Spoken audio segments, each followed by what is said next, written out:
High up in the towering eucalyptus trees, where the leaves smelled of mint and sunshine, lived a little koala named Kibi. Kibi was as soft as a cotton ball and as round as one too. His fur was a beautiful shade of gray, and his nose was like a big, black button, perfect for sniffing out the tastiest leaves. Kibi loved adventures. Every day was a new opportunity to explore the vast green world around him. He'd climb from branch to branch, his tiny claws gripping the bark, feeling the sway of the tree in the gentle breeze. His favorite game was find the highest leaf.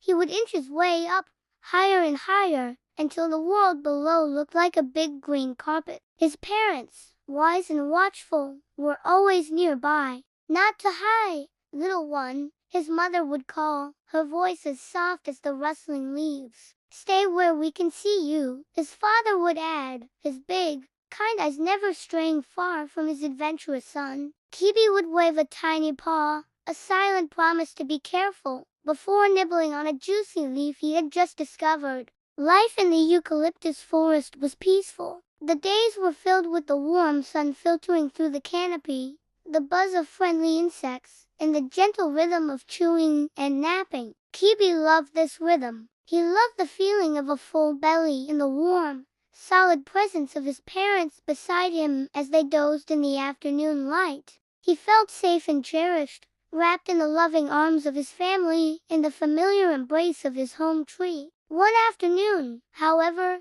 the peace was shattered. A strange and jarring sound echoed through the forest. It wasn't the friendly chirp of a kookaburra or the gentle whisper of the wind. It was a loud, rumbling growl that seemed to come from the very ground beneath them. Rumble, grumble, roar. The leaves on their tree began to shake, not in a gentle sway, but in a violent tremble. Kibi's big, round ears twitched, and his button nose wrinkled in confusion and fear. He looked down from his high branch. He saw strange, colorful shapes moving on the forest floor, things he had never seen before. They were big and yellow, and they made the ground shake with their passing. The loud sounds grew closer, and the tree shivered as if it were cold. Kibi's heart began to beat fast, like a little drum inside his chest. The world, which had always felt so safe and friendly, suddenly seemed big and frightening. He whimpered,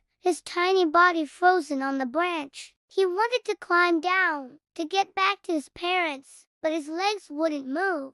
He felt very small and very alone. The comforting scent of eucalyptus was replaced by a strange, sharp smell, and the air was filled with dust and noise. He squeezed his eyes shut, wishing it would all go away. Where were his mom and dad?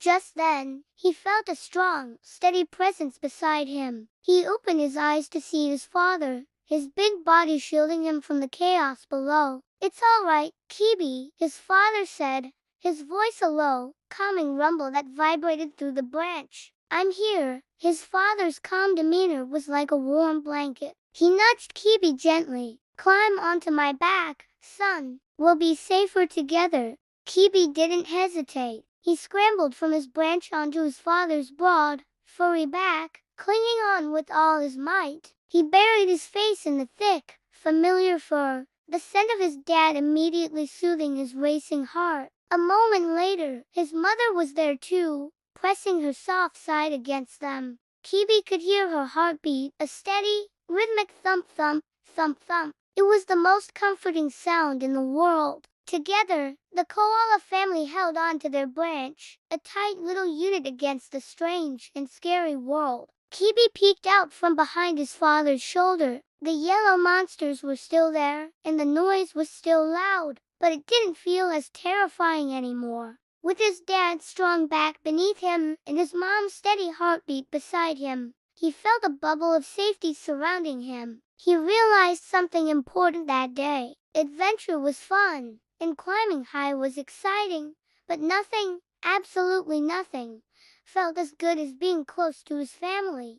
Their love was a shield, a fortress that no scary noise or shaking ground could break through. They were his safe place. As the afternoon wore on, the rumbling sounds began to fade. The yellow shapes moved further and further away, until they disappeared from sight. The shaking stopped, and the dust began to settle. The forest slowly returned to its peaceful state. The only sounds were the familiar ones, the rustle of leaves, the distant call of a bird, and the gentle breathing of his parents. The sun began to set, painting the sky in beautiful shades of orange, pink, and purple. The forest was bathed in a soft, golden glow. Kibi's father carefully climbed down to a lower, wider branch, a cozy nook perfect for a family cuddle. Kibi snuggled in between his parents, feeling their warmth on either side. His mother licked the top of his head, her tongue rough but gentle. "See, my little adventurer," she whispered. "The world can sometimes be noisy, but the noise always passes."